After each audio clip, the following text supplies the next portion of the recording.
Welcome to the Homeschool Together podcast.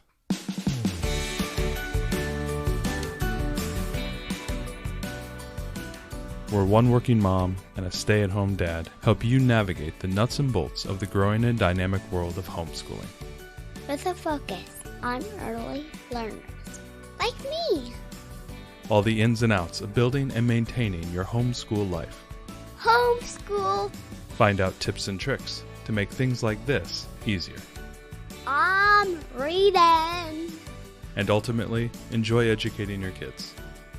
And what's that last thing? Have fun together. Did I do good, Daddy? Yeah, you did, sweetie. Good job. Hello and welcome to Homeschool Together. Thanks for joining us today. If you have a chance, head down into the show notes and check out all of our social media. And if you could leave us a review on iTunes, it always helps us get new people. And, we always like social cred, street cred from the peeps.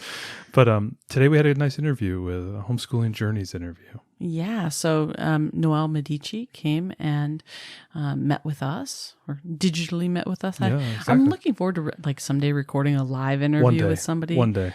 When this all pandemic stuff is over and we can sit down with people live. But we got a chance to talk with Noel, and it was a really great interview. She had a lot of interesting things to say. She's Homeschooling two boys in downtown Pittsburgh. Yeah. So it's cool to talk about city life and those things. She has a chronic illness, and so how she homeschools around that was also a part of our conversation. And it was a really, really nice interview. Really enjoyed talking with her. We definitely learned a lot. She's also an old homeschool. I mean, I'm old school homeschooler. She was homeschooled as a kid herself. Right, K through 12, which was interesting. This is now the second person we've a second generation homeschooler. Mm-hmm. She never really thought she was going to homeschool this time because she didn't really like her experiences when she was younger. She wanted something different for her kids, but then she made the choice, and then the pandemic helped accelerate that, and she's carving out a different path and maybe something a little bit more fulfilling. Hopefully her children will enjoy this experiment, and it sounds like they are. Absolutely.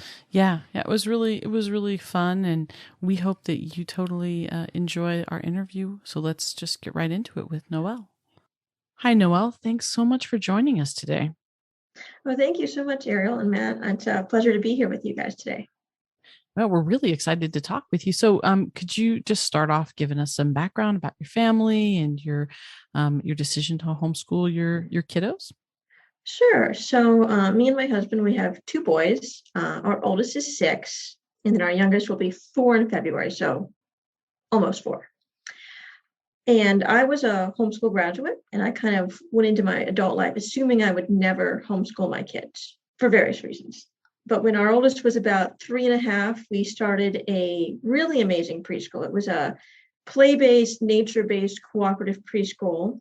And I wasn't 100% sold on public school, but I kind of more wanted to see kind of what other options were. And this was a really nice way to have some options to like a non-academic preschool.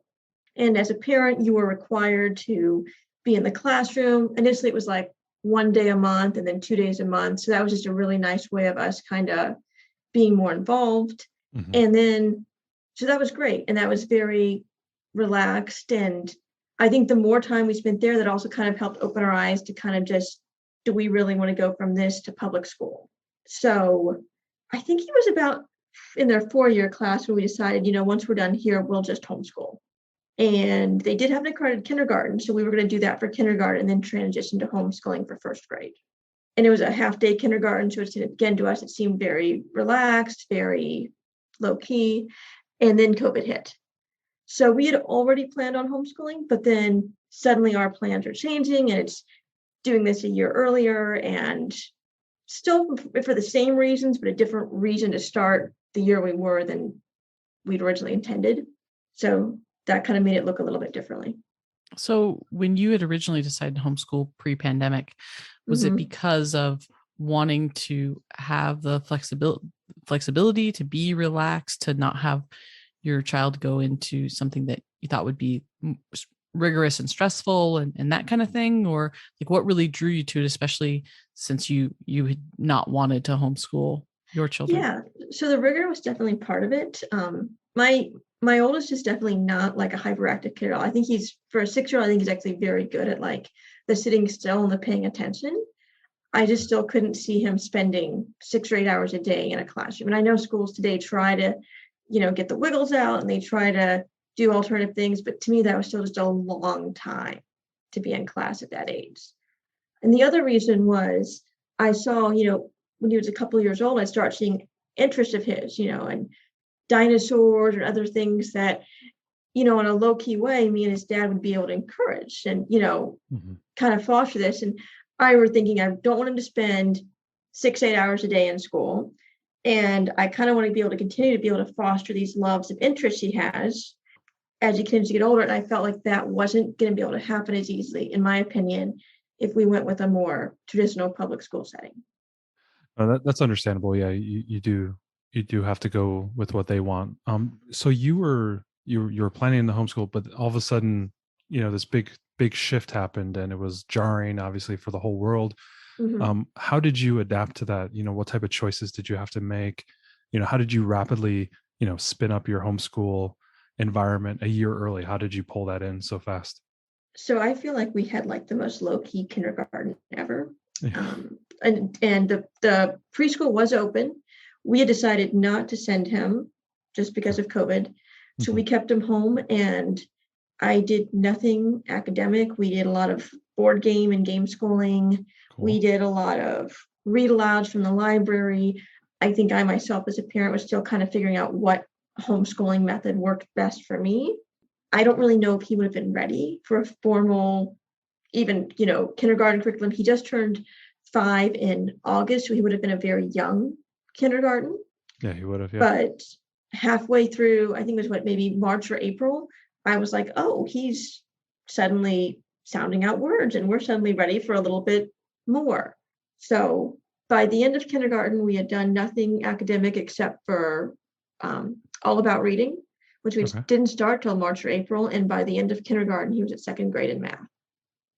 Wow.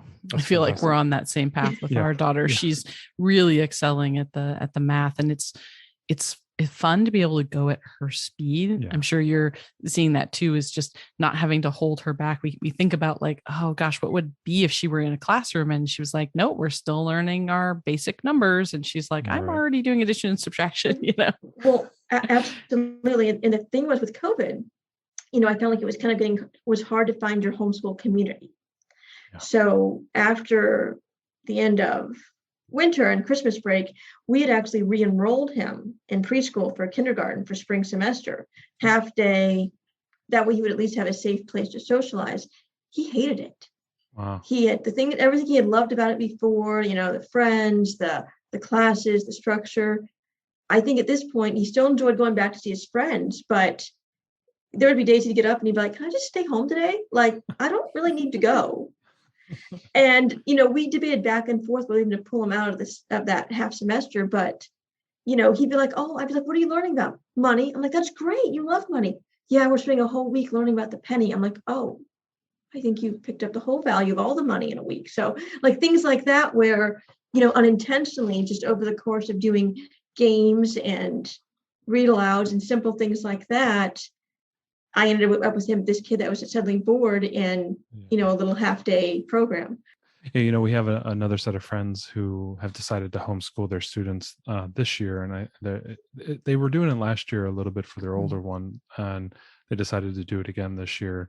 I think he's like 10 or 11, and he's very similar to that. He just likes to get all the work done and then enjoy the day, and he can move as fast as he wants.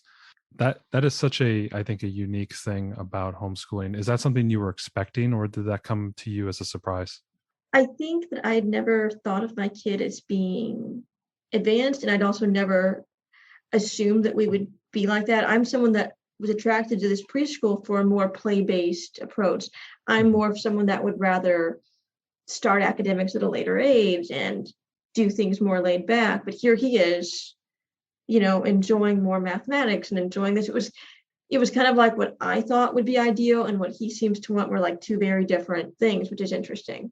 It's interesting because you have your own background in homeschool. So you definitely have a lens with which to say like, this is, what I would like it to be for my son. And it's interesting that even there's even been changes and, in how he would like to approach things. Can you talk to us a little bit about your background with homeschool and what that experience was like for you and how it informed, how you're setting up your homeschool now with your sons? Yeah, so I was homeschooled in the 90s and early 2000s, and it was a lot of what people stereotype homeschooling to be like. So back then, there wasn't a lot of options as far as curriculum. Most of your curriculum was very religious based. A lot of it was very heavy workbook based. And, your science might be lacking in some more evidence-based things. Your history might not be as diverse, things like that. I also grew up in a very rural farming community. So, there weren't a lot of homeschool classes or socialization options because we just lived in such a remote area.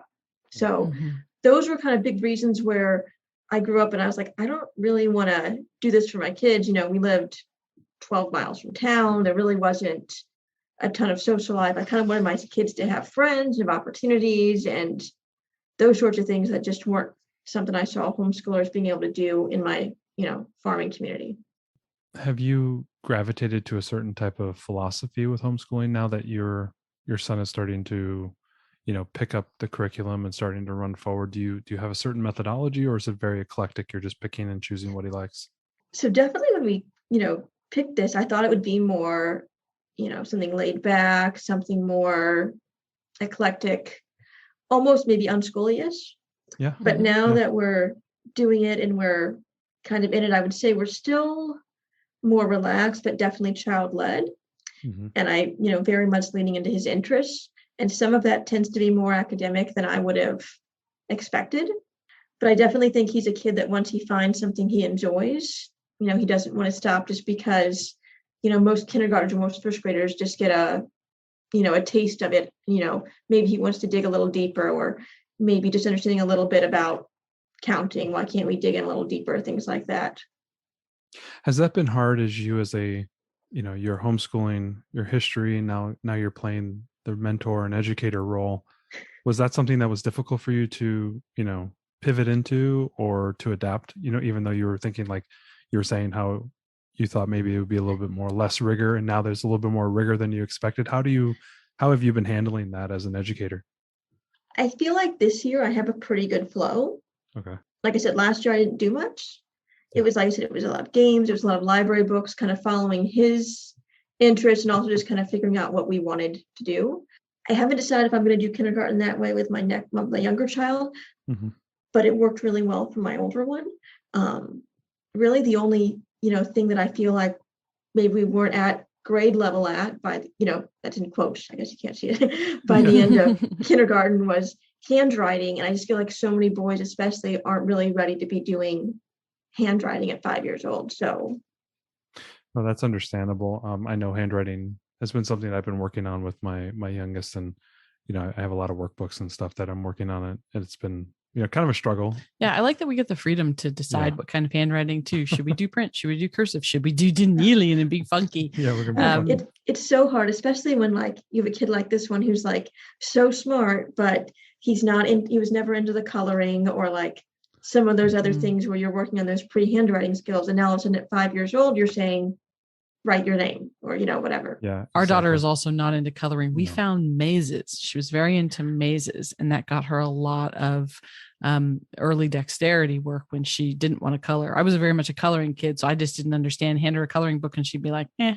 Yeah, no, she never liked the coloring She was just not. Have you used anything specific with the handwriting, like a curriculum or a workbook?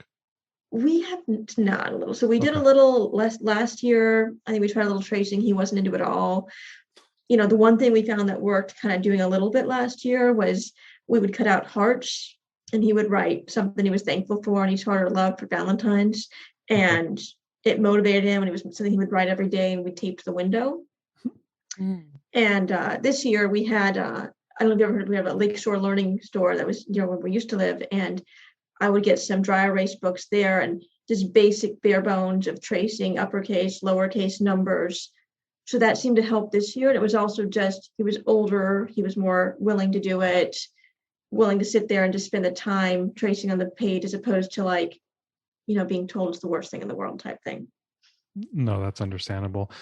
So you've done 2 years of you're in your second year of homeschooling with your oldest. How has it been like homeschooling your oldest with your younger kid? Has there been a challenge there? How have you overcome those challenges, or has it been easy to drag the younger one into the curriculum with the older one? So I have a very unique setup that I know doesn't seem to be what a lot of homeschooling moms are able to do, but thanks to COVID, my husband's basically been working from home the entire time we've been homeschooling. Yeah, we've been the same. Ariel's been here pretty much the whole time. Yeah. And actually, about, maybe 6 months ago, his work from home is permanent. So that doesn't even change once COVID's a thing. So, our new life is just work from home. So we kind of set up our schedule where from 8 to 9, I do one-on-one with our older one, and he will play with our almost 4-year-old. He'll take him for a bike ride. They'll go for a walk. And I really get that one-on-one time. The almost 4-year-old we realized was getting a little jealous. So we've started what we call Maxwell School. It's not really school. I just made him Play-Doh in a sand tray and he thinks it's great. And 10 minutes later, he's doing Hot Wheels, but it makes him feel included. And then what we'll do is Dad usually starts work, goes to his office and starts work around 9. And then the boys they'll take a break and play for a bit. Or if we've got some good momentum, we'll go and do our together stuff, which sometimes the almost 4-year-old will sit still and join us for, and sometimes he's like, what are we doing? I'm not doing this today. So it kind of depends, but it's the stuff where if he's going to join us, he's more likely to be interested for. So we will do our read alouds for history and science during that time, as well as we've been reading other things. We read kind of varied, but we've been reading some Shel Silverstein, and we've been working our way through some logic books. Yeah, I've been interested in this because I'm trying to welcome in my almost 2.5-year-old into a lot of the things we're doing, and I invite her in. I set up stuff for her to do, but a lot of times she'll do it and then kind of wander away.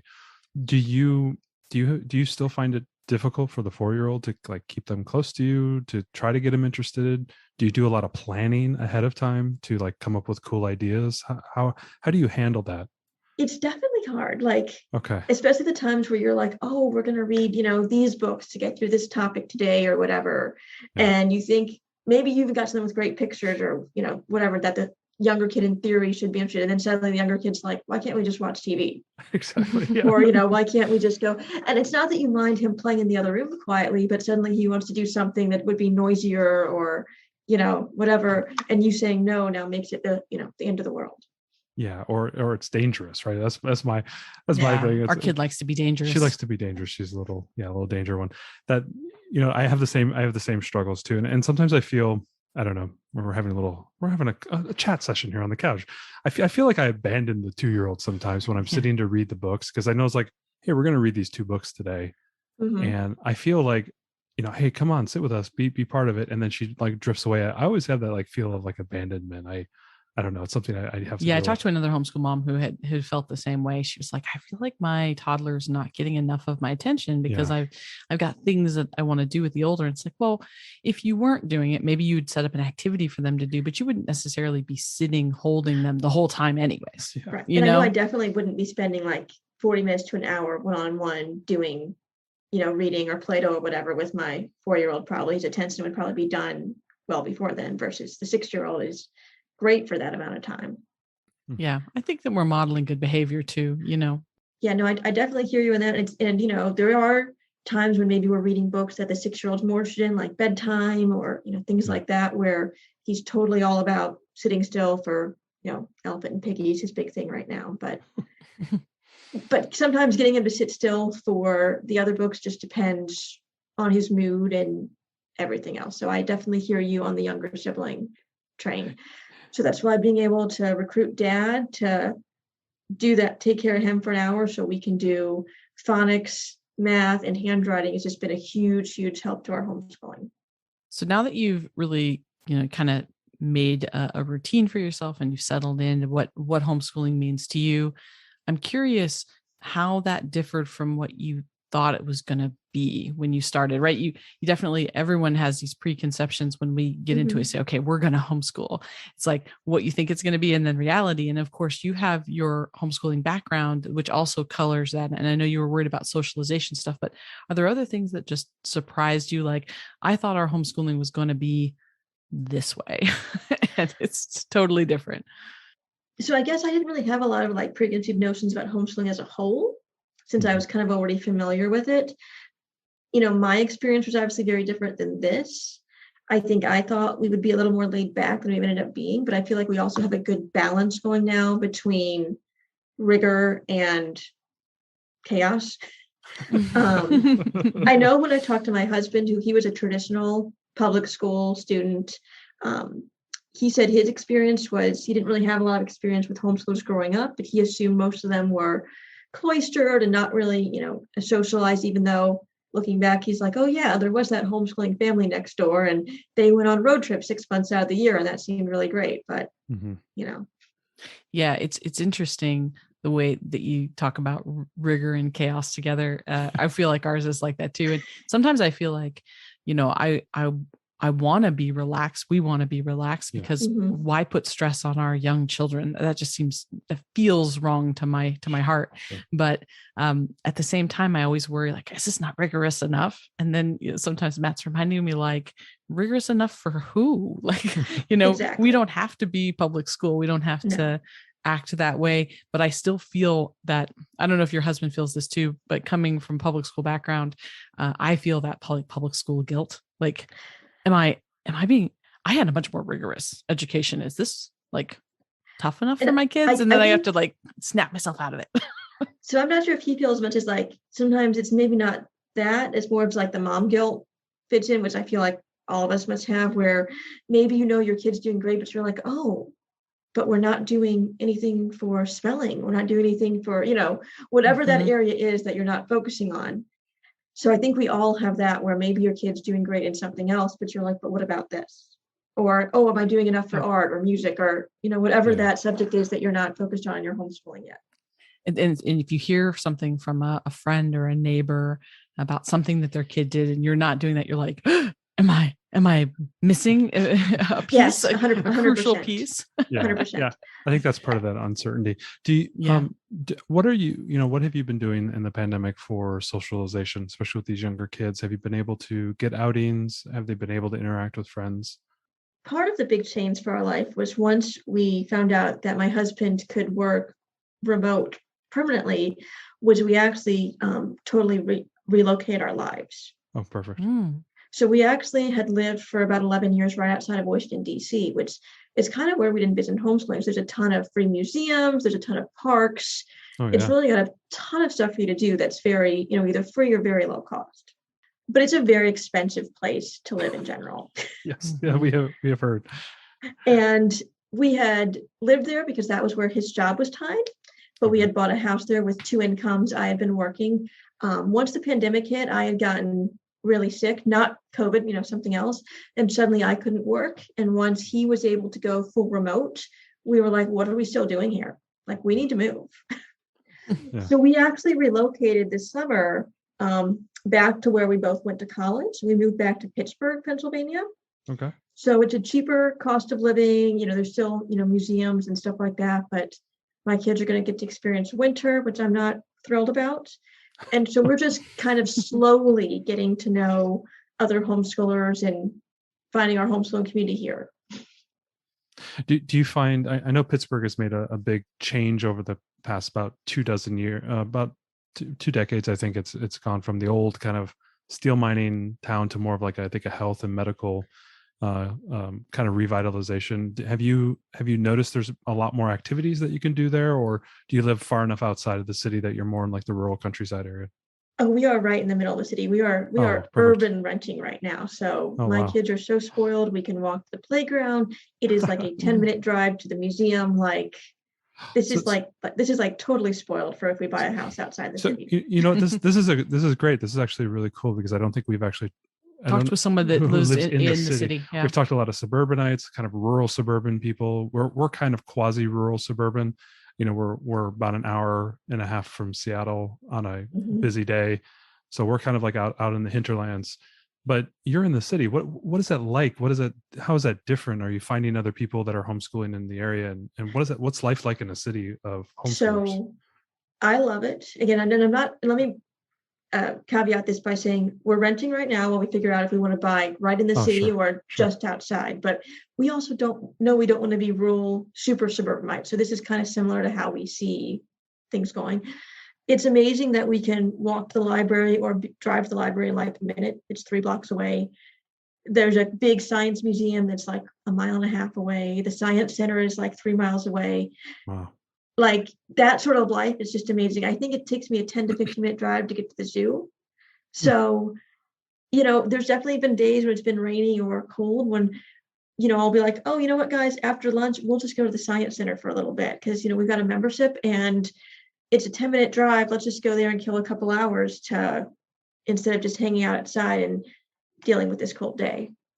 Do you find living around in close proximity with a lot of other people that they have a lot of good opportunities to interact with other kids? Is that another benefit?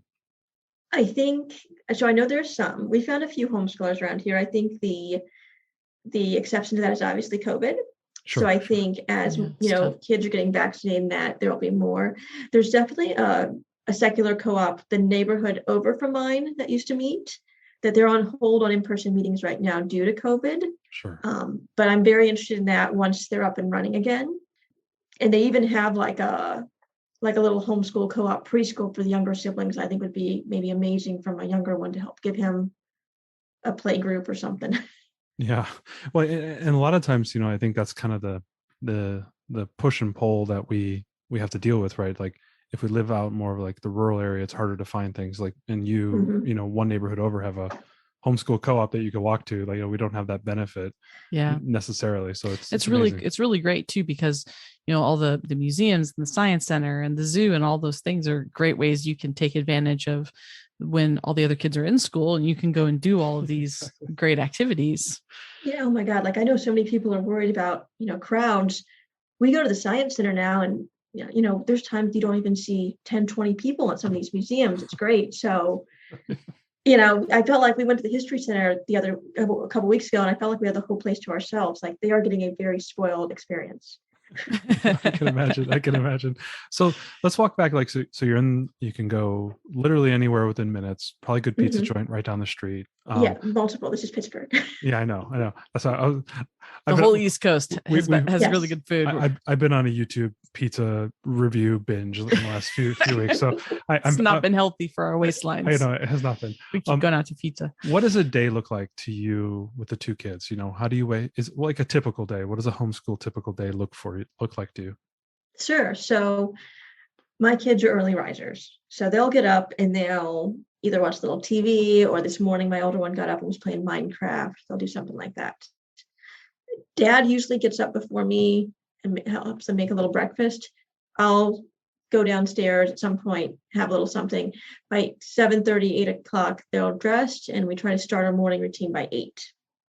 So at 8, I'll usually sit down with my older one, and we will do a little bit of handwriting practice. We'll do all about reading, which we're working through level 2 right now.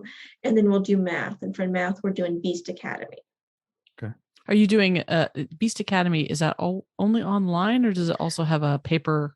So they have both. You can do the books or online. You can do books and online. We're just doing online, which I really love. And if anyone's considering it, I would definitely do the online, even if you buy the books. Because if you do the online, you get videos included explaining every single concept. You get like extra puzzles. They include tests that they don't have in the books. Like there's so much extra included. Again, I know not everyone uses all that stuff, but my son loves the videos of this math teacher explain the concept. Again, they're straightforward videos. They're not, cartoons or anything, but he just loves the videos of this guy explaining this is how you do this. So this is your main math, not a supplemental. This is the main math curriculum.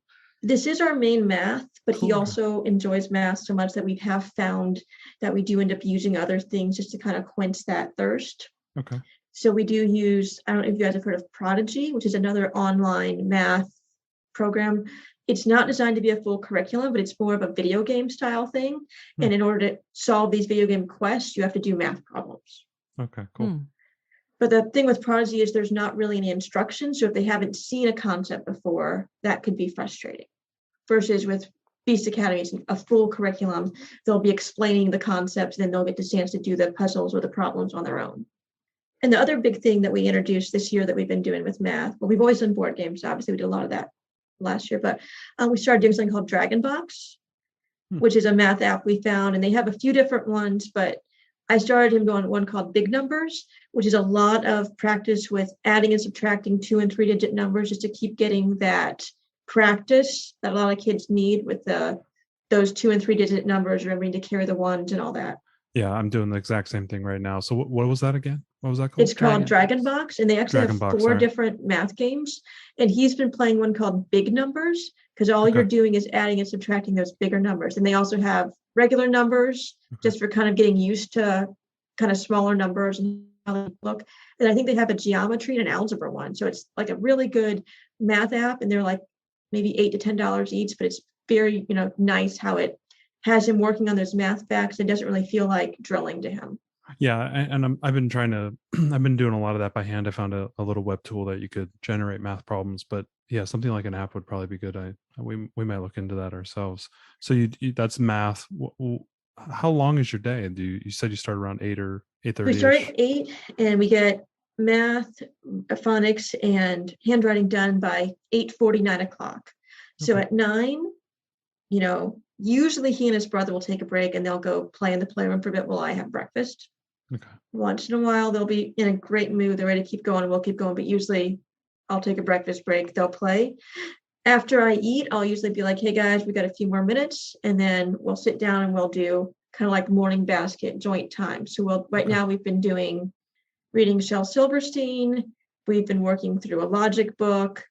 And then we'll read a little bit of the books we're doing for history and a little bit for science. Oh, perfect. What are you using for history and science? So for history, I just didn't really see anything I really loved for first grade.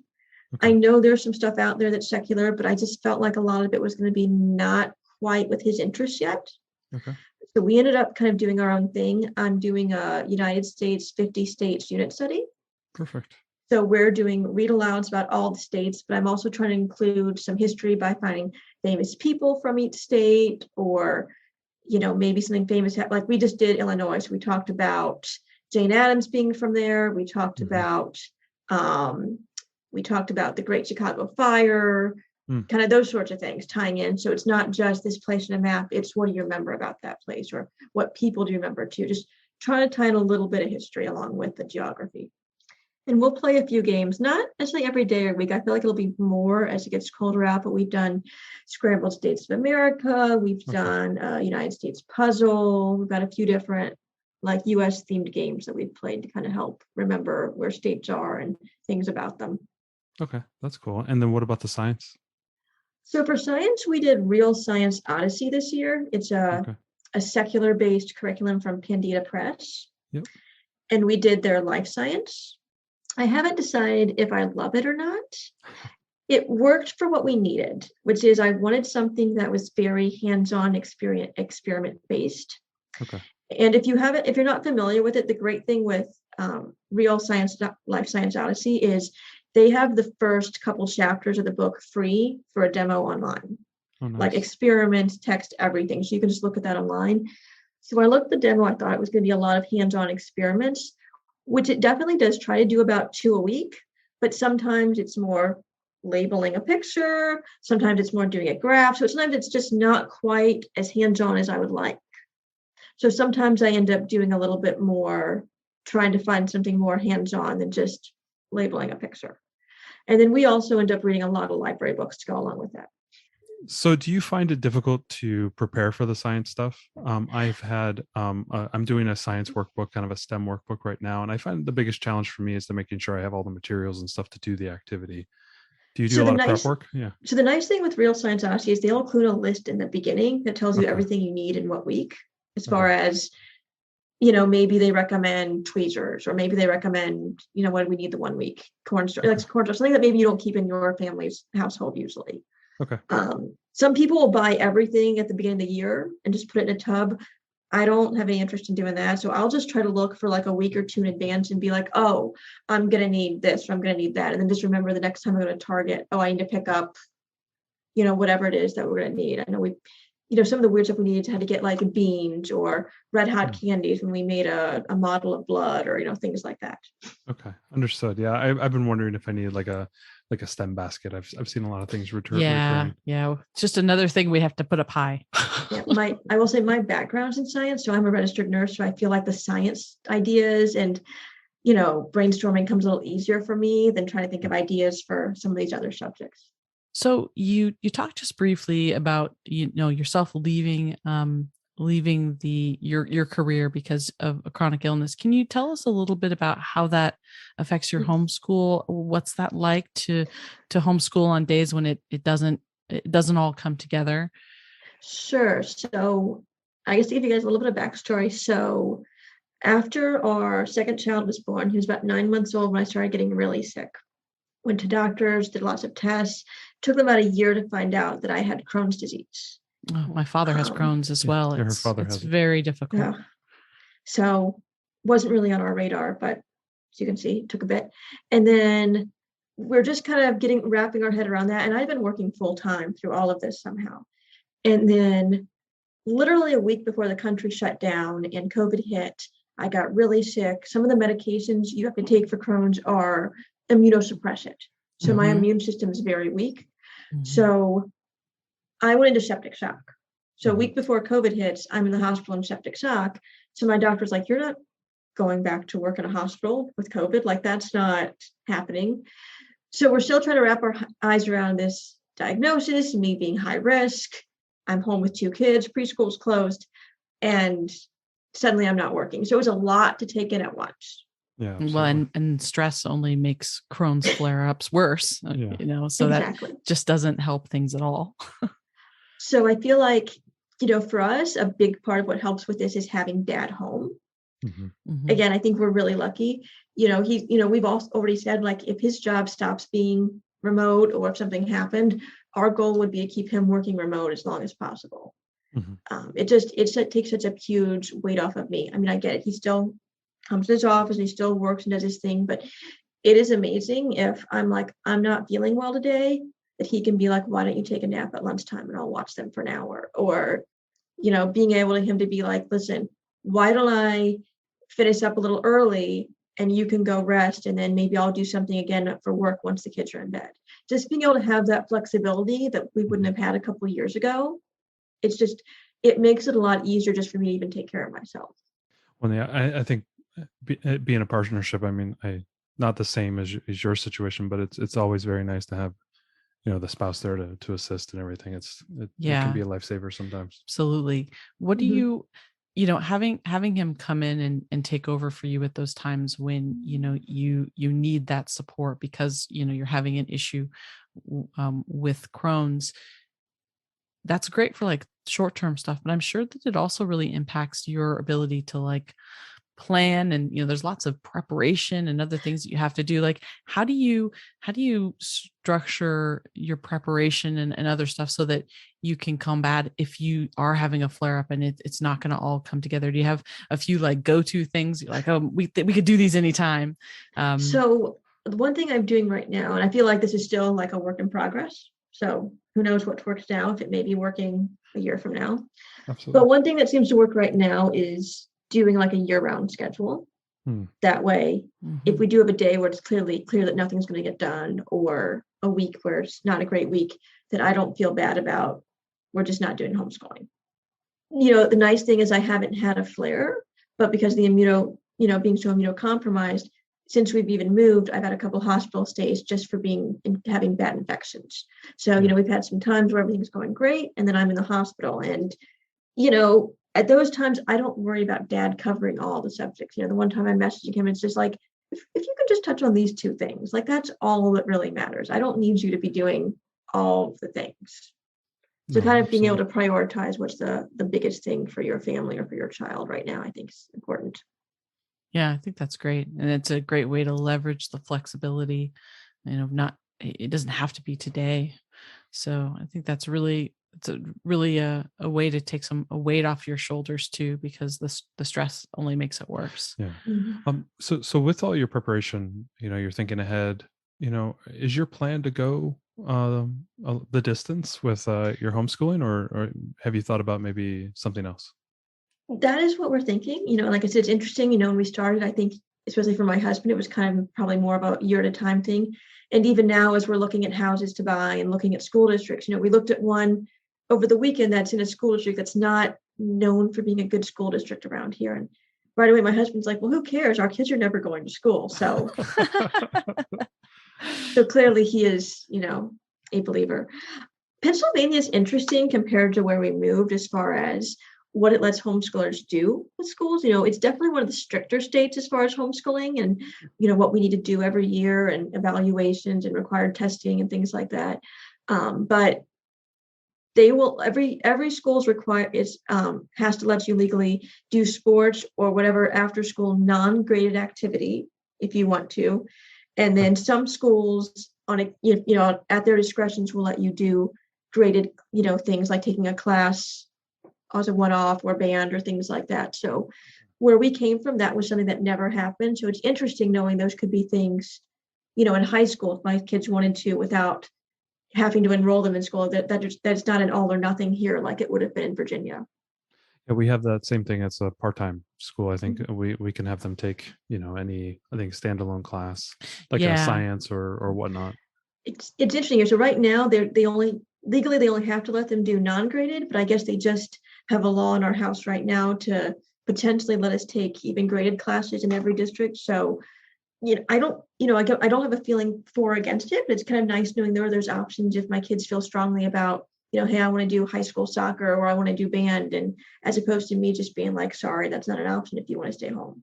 Yeah, exactly. And especially if I know there's some moms that are concerned, like, oh, I can't, teach chemistry in my house. I may need to leverage the school system. It's nice to have that opportunity You want or the option. facilities Yeah. or the things that I cannot teach choir here at home. I can teach a solo, but Yeah, I exactly. can't give them that experience that involves other children or facilities. So at 6 and 7 years old is kind of kindergarten, first grade time. What does PA require you to do as a homeschooler?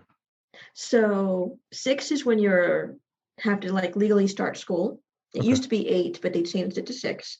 And you have to send an affidavit, a notarized affidavit to your school board every year. Basically, it says, my kid's had a physical, he's goes to the dentist, his vaccines are up to date, or if you have a exemption that's on file, that all these things are that you're still taking care of your kid, even though you're staying home, and that you'll still meet whatever the academic need is.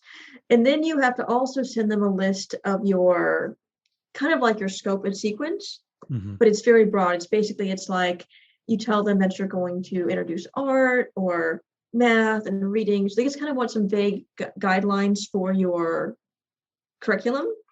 You don't have to list books or anything. And then you need to keep track of 180 days of education. Every single year, you have to sit down and meet with an evaluator, which is generally a certified teacher, but it can also be like a psychologist, or there's a few other people that can do it. And then if your child's in 3rd, 5th, or 8th grade, they do have to take a standardized test. And then the thing we didn't have in Virginia was there was no requirements for high school classes. Whereas here, if you're homeschooling, you have to get so many credits of math, so many credits of English, things like that. I have not really obviously looked into high school much, but it's definitely seems a little more than we were used to in Virginia. No, that's understandable. Have you had any meeting? Have you had your meeting with the educational coordinator yet? So we don't do that until the end of the year, as far Okay. as meet with our evaluator. Yeah. And some of the ones that do the evaluations, some of them are other homeschool moms, some of them are former homeschool moms or retired teachers. So there's kind of a lot of options too. I know the people Okay. I've talked to have, already done evaluations in the past say it's all about finding someone that, supports your teaching philosophy too. Because, Good. You get someone that's teaching the public school now, they may wonder, well, why aren't your kid doing, whatever the scope and peakage is for PA public school first grade, which might not be the same as life science this year. Maybe they're doing earth science. Yeah, I was wondering if you had that experience, if there was any tension there. We haven't yet to have that issue, but we're doing a parent partnership, so we're getting a couple hours a week with an education, licensed teacher. So I think that fulfills a lot of the requirements for the state of Washington. But for you guys, where you have to kind of have this almost, I don't want to say interrogation, but it's almost like an interview of what you're doing. I didn't know if there was any, have the people around you say that it feels a little contentious, or have they said it's a good experience? I don't think so, because it's not being done. The evaluation is not being done by the school board. It's being done by someone that the school board finds competent. So that could be, a homeschool mom that's a certified teacher. So generally the people doing it are people that are usually willing to be more understanding of homeschooling. So is that up to you to go find who that person's going to be and make sure they're certified and everything? Okay. Exactly. Mm-hmm. And like I said, I know, like, you can use a psychologist, and if you wanted to use someone that wasn't on the list, you'd have to get pre-approval from your school board. And so with your evaluation, you're supposed to include samples of work, and they say to include something from the beginning, the middle, and the end of the year, so they can see progress. So it's not just you showing them the best. How do they know, that's the best for your first grader if they don't know kind of where you might have started the year off? Oh, and the other thing is we have to include a book list for the year as well, which I'm not 100% sure if that's books we read to them or they read. So I've been, since we do a lot of literature-based learning with science and history, I've been including a lot of books, probably over including for our list, but yeah, I know we had to do a short, is it every month? Yeah, we have to do a progress report each month for our parent partnership. And it seems like, oh gosh, I have to do that, and it really didn't take very long. It was by the time we filled it out, we were actually, I'm sure you'll find this too as you're filling things out, your book list, going, wow, I had no idea we did so much. Yes. Well, so what we did is, I was kind of reading what other Pennsylvania moms have done. It's my first year, because I don't really want to be doing an Excel spreadsheet every night or anything like that. And a lot of them were like, well, just use Goodreads, scan your barcode on your book, and then just print it off. So I've been doing that, and then I just have a different bookshelf for each subject. Again, you don't need to itemize by subject. That's just what I've been doing for my own organization. And just seeing the books racking up for history, for science, I'm just like, whoa, it's amazing. Do this a few months and we're up to, this many books. Wow. No, I really encourage people, if you want to do a nice, easy software that does that, exactly. Goodreads and the shelf system there is perfect. I do it for my own personal reading. Just to log what I've been reading for the last few years, just so I can remember and kind of look back fondly. But as a homeschool parent, that is such a great thing. Yeah, there. It's a really great tool to and use. A lot of times they'll have the same books for like your curriculum. I know for our All About Reading curriculum, the blue book, the whatever, the little blue readers, those actually are listed in there as well. So you can actually log your. Oh, I wonder what the star rating is. I'll have to go look. Yes, probably low. That jam story was really lacking in, climax. There just wasn't enough depth in the character. That's a good idea. I have not put my All About Reading books on there, so that's a good thing. Yeah. Well, thanks so much for talking with us. This has been really fun to find out about your family and your homeschool. Before we go, can you give us some words of wisdom of that new homeschooling family out there that's just decided to start and they're just getting into things? What do you wish you knew when you started, or what main piece of advice would you give to a new family? Sure. So my biggest advice would be, don't try to recreate public school at home. Here. It's generally not going to work. And that can mean lots of things, but you don't need the classroom, the desk, the 8-hour day. It's just not going to work, especially for kindergarten or first grade, but even for older kids, it's not going to work. What's going along with that would be flexible, be it for your day, for where your kid's at in their academics, for what's going on, just be flexible. And then, my last piece, which really goes on with our family and kind of what we've been through, especially with moving and my health and all, is just realizing that you don't have to do it all. Mm-hmm. It's so easy to see what the school's doing or what other homeschoolers are doing and be like, wow, they're doing this for electives, or they're doing that curriculum. It's so easy to get you want to do it all. But, we try to go a little bit at a time with adding on new things. We don't feel like we need to just take big bites, just slowly, even with our, other stuff. My son wanted to do sports this year. We did one sport, maybe do another thing in the spring, but one thing at a time, just go slow. I think that going slow and enjoying the time, I think is good advice. Absolutely. Yeah, I think that's a great. Because even just getting used to a homeschooling routine, I feel like it's hard. And then you add in, we did soccer, and then if you add in a co-op, that's a lot of stuff to me to just kind of add your routine on top of whatever other family things you have going on. I know, I run into homeschooling families. They're like, my kid's doing 3 sports and dance and all this, and good for them. Like, that's great. But I know for our family, like, that wouldn't work. Like, we need, we just did soccer. We did soccer even 2 nights a week it was, and that was a lot for us. So, like, good for you. Yeah. You can we have one night of gymnastics. We have one night of gymnastics. And but half we the have- time we forget that it's going on, and then we kick ourselves like, oh man, it was gymnastics last night. We didn't even remember to go. I got all the reminders. I still failed. So we are between sports now that soccer ended, and Dad was the coach, so we could not forget soccer. Oh, well, that's I think there's a note there. You can't coach gymnastics, but you could coach basketball. Well, she's in Pittsburgh. The hockey season's gearing up. Penguins. Oh, yes. We have discussed outdoor sports versus maybe swimming lessons next. So we do have more, but one at a time. That is my thing. So do not bite off more than you can chew is the short version for new homeschoolers. Well, I think that's a great note to leave it on. Thank you so much, Noel, for your time and scheduling, getting together with us today. This was really fun, and we appreciate hearing about your homeschooling journey. Yeah, learned a lot. Yeah, thank you so much, Matt and Ariel. It was wonderful to talk to both of you. Thanks so much for joining us today and making us a part of your homeschool journey. Please engage with us on social media. Join our Homeschool Together podcast group on Facebook and find us at Homeschool Together Podcast on Instagram. We'd love to hear your feedback, questions, and recommendations. Until next time. Happy homeschooling!